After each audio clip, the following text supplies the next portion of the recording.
सर्वांना जय हिंद महाराष्ट्र, जय हिंद जय भारत.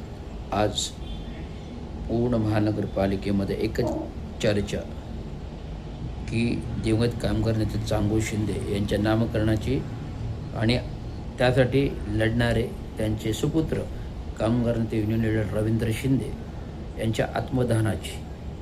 त्यामुळे प्रशासनाने 18 तारखेला असलेल्या महासभेपुढे हा विषय येण्यासाठी तात्काळ हालचाली चालू केलेल्या आहेत आणि या हालचाली आज संपूर्ण प्रशासनाची स्थावर मालमत्ता विभाग, सहाय्यक आयुक्त, स्थावर मालमत्ता विभाग क्लर्क,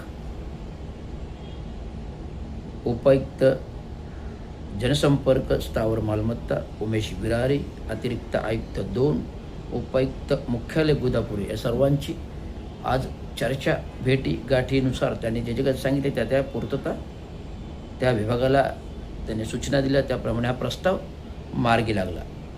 त्यामुळे उद्याच्या अजेंड्यावर प्रस्ताव येण्यासाठी हे संपूर्ण पूर्त झाल्यानंतर उद्याच्या महासभे नाही तर पुढच्या महासभेमध्ये हा ठराव अजेंड्यावरचा विषय महत्त्वाचा असेल आणि त्याचा पाठपुरावा हा रवींद्र शिंदे गेल्या 10 वर्ष करत आहे आणि आत्तापर्यंत करत आलो आणि या आत्मधनाच्या दणक्यामुळे आज दिवंगत कामगार नेते चांगू शिंदे यांचा नामकरणाचा प्रस्ताव मार्गी लागला.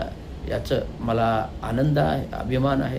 आणि कामगार नेत्यांचं काम महान असतं, कुठल्याही पक्षपाती जातीपातीचं धोरण नसतं. कामगार नेत्या चांगू शिंदे यांचं कामगार नेत्याचं काम कधीही महान असतं, कुठल्याही जातीयता पक्षपातीपणा नसतं, जो दुसऱ्यांसाठी झिजतो. त्यामुळे आज दिवंगत कामगार नेते चांगू शिंदे यांचा ठराव नामकरणाचा मार्गी लागला, याचा मला आनंद आहे. जय हिंद महाराष्ट्र. सर्वांना माहिती